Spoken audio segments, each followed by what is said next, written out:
V26 G87 BMC का topic V26 G87 back boring cycle, back boring cycle.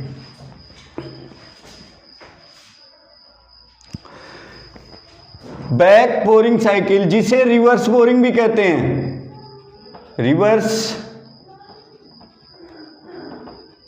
Boring. एक job है 100 × 100 mm का job है। इसमें एक होल है सेंटर में एक होल है जिसका डाया 10 का है, 10 mm का डाया है और इसकी बोरिंग करके हमें बनाना कितना है, नीचे बैक में बोरिंग करनी है और इसे बनाना है 11 mm का। कितना बनाना है? 11 mm का। और इसका जो होल है वो कितने का है? 10 mm का। तो देखिए सबसे पहले हम इसका हेडर लिखते हैं। हेडर लिखने में देखिए यहां पे हमने स्पिंडल आरपीएम नहीं दिया, स्पिंडल आरपीएम नहीं दिया है। स्पिंडल आरपीएम हम जब साइकिल का ब्लॉक लिखेंगे उसमें देंगे, क्योंकि अगर ये पहले से रोटेट होगा तो जब एंट्री करेगा तो ये इसकी जो कटिंग एज है ये इस साइड है या इस साइड है। तो हम सबसे पहले ये देखते हैं कि इसमें क्यू डाल के हम चेक करेंगे, जिसको बोलते हैं शिफ्टिंग। अभी हम बात करेंगे क्योंकि जिसको बोलते हैं शिफ्टिंग। ये जॉब किधर शिफ्ट हो रहा है, आगे की तरफ पॉजिटिव की तरफ हो रहा है या निगेटिव की तरफ। तो इसमें देखो हम सपोज करते हैं ये जॉब किधर शिफ्ट हो रहा है, पॉजिटिव की तरफ। तो कितना शिफ्ट करना वो अभी हम बात करेंगे और उसके अकॉर्डिंग स्पिंडल आरपीएम यहां पे दिया जाएगा। तो देखो सबसे पहले G99, सबसे पहले G99 आपको ध्यान रखना है, बैक बोरिंग साइकिल में G98 का यूज नहीं होता है, G99 का यूज ही किया जाता है।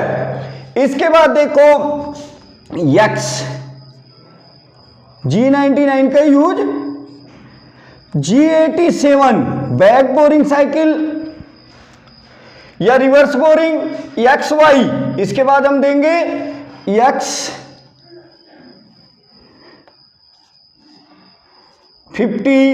Y50 जॉब के सेंटर में होल है, XY होल की पोजीशन, होल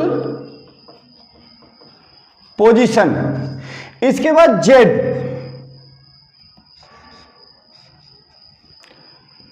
बोरिंग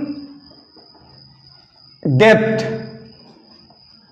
देखो कहां तक बोरिंग, देखो यहां से नीचे बोरिंग हुई है और ये दूरी कितनी है, जहां बोरिंग नहीं हुई है ये वाली दूरी जेड में हमारा पड़ेगा -12 mm। इसके नीचे बोरिंग हुई है तो यहां तक हमारा टूल आएगा नीचे से तो 12 mm तक, जेड -12। इसके बाद आर,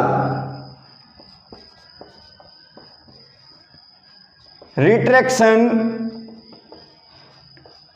प्लेन। अब हमें रिट्रैक्शन प्लेन बनाना है तो रिट्रैक्शन प्लेन ये देखो टोटल कितना है जॉब 12, 5, 17, इससे 2 mm नीचे तो कितना हो जाएगा जेड -19। इसके बाद क्यू,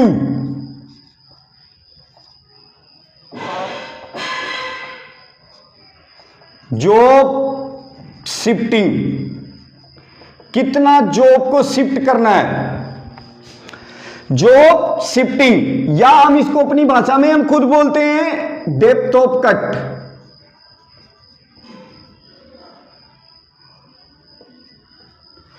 ये देखो, अब ये देखो ये जॉब अगर यहां से 0.5 ये इधर शिफ्ट हो जाए जॉब तो ये इजीली 0.5 शिफ्ट हो जाए तो इजीली अंदर जाएगा, लेकिन यहां पे ये रगड़ते हुए जाएगी इसकी नोच। और जबकि स्पेस कितना है ये शिफ्ट होने के लिए 1 mm, क्योंकि देखो ये अगर 1 mm यहां से यहां जाएगा, ये 4 का है और ये पूरा 10 का है तो ये 1 mm का स्पेस है अंदर जाने के लिए। तो 1 mm की बजाय हम क्यू में कितना डाल दे 0.75, तो 0.25 का स्पेस इधर भी रहेगा और 0.25 का स्पेस इधर भी रहेगा जब टूल यहां पे एंट्री करेगा। टूल यहां पे एंट्री किया और टूल यहां पे आके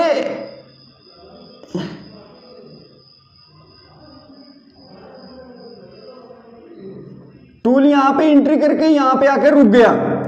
इसके बाद जब ये अंदर टूल आ जाएगा, फिर जॉब ये अपनी जगह पे जैसे जैसे है वैसे शिफ्ट हो जाएगा। इसके बाद देखो फिर ये रिवर्स में कटिंग करते हुए घूमते हुए यहां पे हमें स्पिंडल आरपीएम देनी होगी।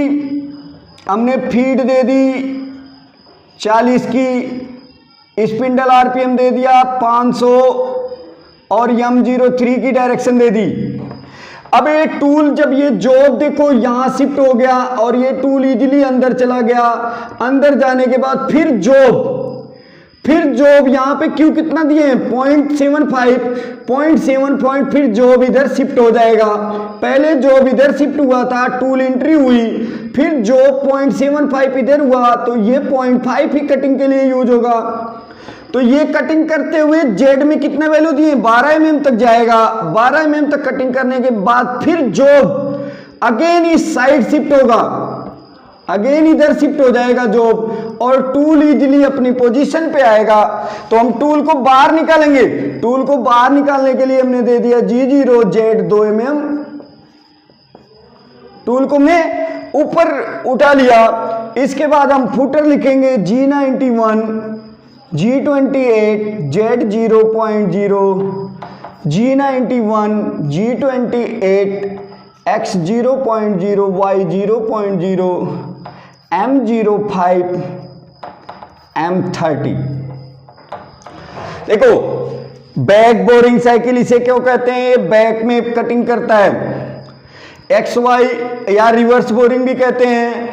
एक्स वाई होल की पोजीशन जेट बोरिंग डेप्थ कहां तक इसको बोरिंग करनी है। देखो इसमें जॉब शिफ्ट होता है, ये ध्यान देना है कि जॉब हमारा किस डायरेक्शन में शिफ्ट होता है, पॉजिटिव में या निगेटिव में। तो सबसे पहले हमें पहली चीज ध्यान होती है क्यू, जिसको हम बोलते हैं शिफ्टिंग। इसको डाल के ये देखना है कि हमारा जॉब किधर शिफ्ट हो रहा है। हम अभी पॉजिटिव डायरेक्शन में मान रहे हैं, तो क्यू कितना शिफ्ट होगा, तो देखो जॉब ये 0.75 इधर शिफ्ट हो जाएगा। इजिली टूल एंट्री लेगा। जब टूल यहां एंट्री आ जाएगा आर पॉइंट पे, उसके बाद फिर जॉब जितना हमने शिफ्टिंग यहां क्यू में दिया उतना ही जॉब इधर शिफ्ट हो जाएगा और टूल कटिंग करते हुए जेड तक जाएगा 12 mm तक।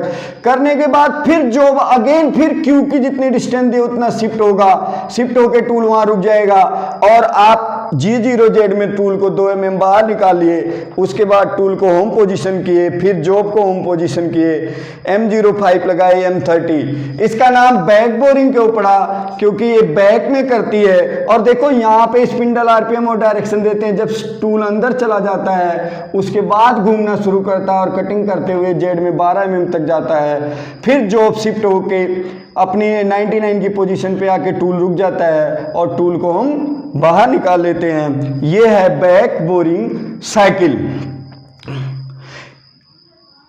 ये काफी क्रिटिकल कंपोनेंट होते हैं, उस केस में यूज किया जाता है।